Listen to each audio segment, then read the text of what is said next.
Let's have a look at the Labour Party's COVID-19 policies.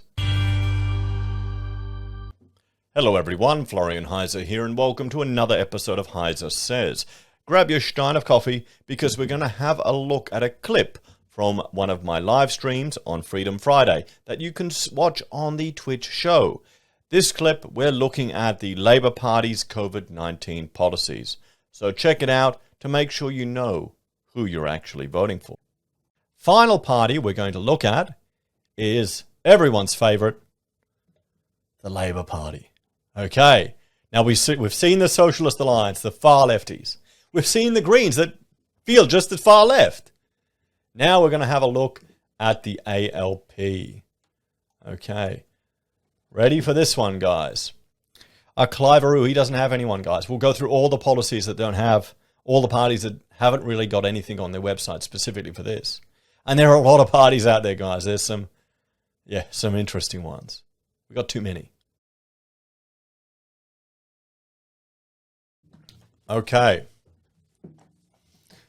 So Australia needs a plan to beat COVID-19. But more than 18 months into this pandemic, we're still experiencing outbreaks and lockdowns because the Morrison government has failed Australia on vaccines and quarantine. We've seen outbreaks from hotel quarantine in Victoria, and the vaccine rollouts have been bungled from the very beginning. They've stuffed it up everywhere. Scott Morrison says it's not a race, but he's wrong. Millions of Australians suffering lockdowns know it's a race. Mr. Morrison doesn't have a plan to beat COVID-19, but we do. We do. Future Tech X needs another drink for this. Yes. Okay.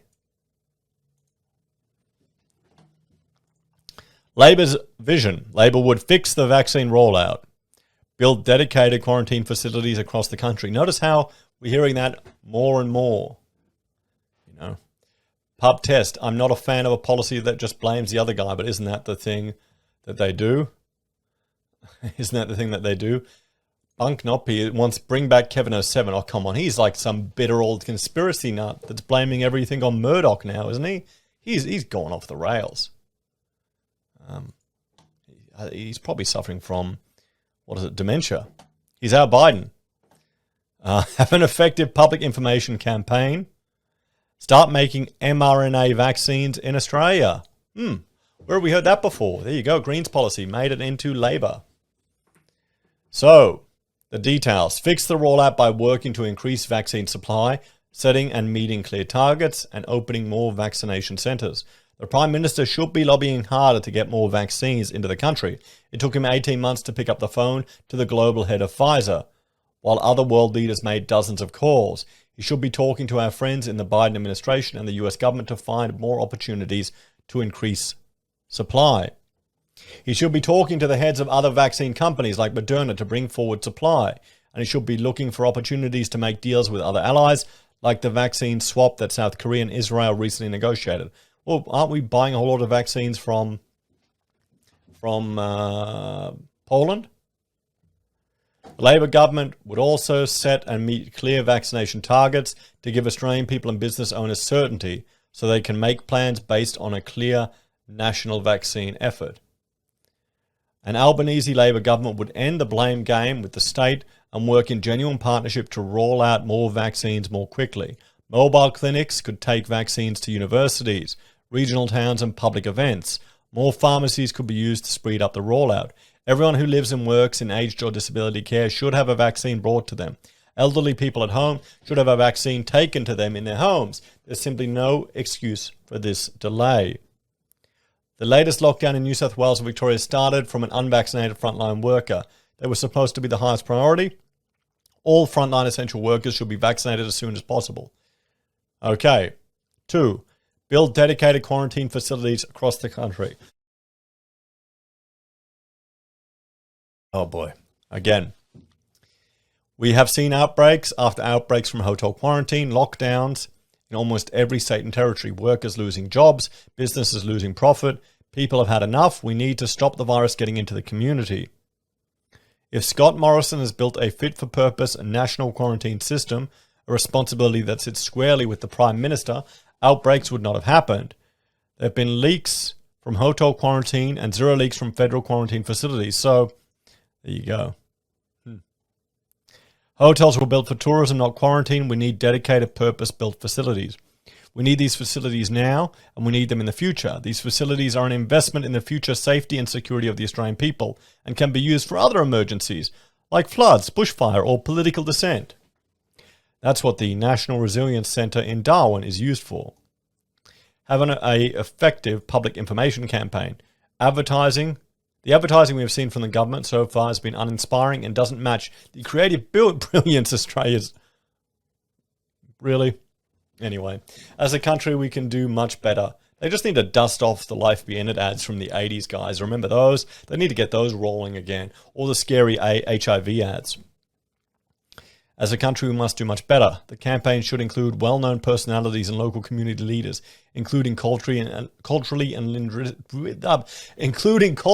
linguistically diverse communities. That's bullshit. They had that fat...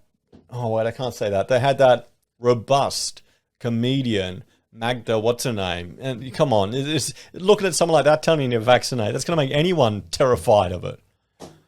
Oh, that's mean. I shouldn't say that. Anyway... The federal government should start a process for considering incentives to achieve vaccination milestones. Misinformation is a threat to the rollout. The government should be doing more to combat false claims about vaccines and vaccinations, especially the false claims made by members of the government itself, such as Gerard Ricken, Christensen, Palmer, and Craig Kelly. Of course they should. So, start making mRNA vaccines like Pfizer and Moderna in Australia. The virus isn't going away, and when it comes to beating it, we need to be able to stand on our own 2 feet. We have the best scientists in the world. No, we don't. They all go overseas. In Germany, it took 6 months to get production of Pfizer vaccine up and running. In comparison, Australia is dragging its feet. We should start manufacturing mRNA vaccines like Pfizer and Moderna here in Australia. Do they realize our economic complexity isn't at the same level as Germany? Seriously. Come on. An Albanese Labor government will make securing mRNA manufacturing capacity the first priority of our $15 billion Nation Reconstruction Fund to not only deliver Australian-made mRNA vaccines, but also cutting-edge mRNA medicines to treat illnesses, including cancer. There we go. We got the Labor response, guys. What do you think? Oh, super chat from Autistic. Thank you very much. A very generous one. How pathetic that Labor has to do a PR amble on Scott Morrison. Never heard of such a thing. Plus, how many uses of the word should did they use in comparison to Liberal's use of has and will? Good point. This doesn't inspire me here. Thank you for watching that clip. I hope you enjoyed it. Remember, follow us on Twitch to make sure you don't miss the next episode of Freedom Friday or the Monday night show that I do with Rachel. Thank you all for watching, and if you're a fan of the channel, well, there's a few ways you can support us. I'll throw the outro here.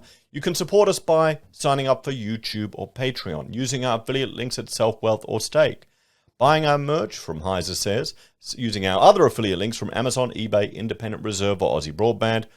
Finally, you can really help the channel also by watching our live streams on Twitch, because that will help us meet the targets that Twitch sets for all their matrix and the numbers, things, and their analytics.